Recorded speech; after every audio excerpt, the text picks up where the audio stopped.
പിന്നെ പറയാം ഞാൻ വൈശാഖ് അത് ശരിയല്ലല്ലോ. ഞാൻ BLA നിങ്ങൾ BLO അല്ലേ അനീഷ്? അതെ വൈശാഖ്. അപ്പോൾ പോകുമ്പോൾ എന്നെ വിളിക്കേണ്ടത് അല്ലേ അനീഷ്?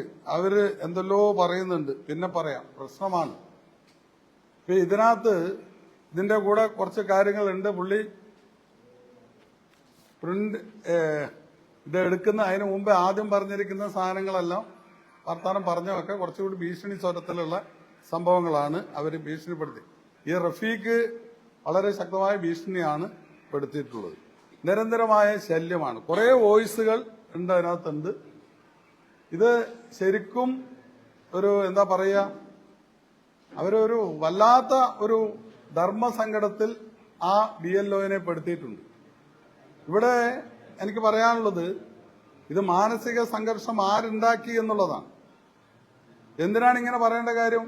ആ BLA അവിടെ ഈ വൈശാഖ് എന്ന് പറയുന്ന BLA അവിടെ സുപരിചിതനായ ആളാണ്. ഇവർക്ക് എല്ലാ കാര്യങ്ങളും എത്രയും പെട്ടെന്ന് ഇവര് CPMന്റെ BLOയും ഉണ്ട്, കൂടെ BLAയും ഉണ്ട്. പിന്നെ എന്തുകൊണ്ട് പിറ്റേ ദിവസം വരണ്ട എന്ന് പറയും? അവര് കൂട്ടിയിട്ടുമില്ല, കൂട്ടാൻ വിട്ടിട്ടുമില്ല.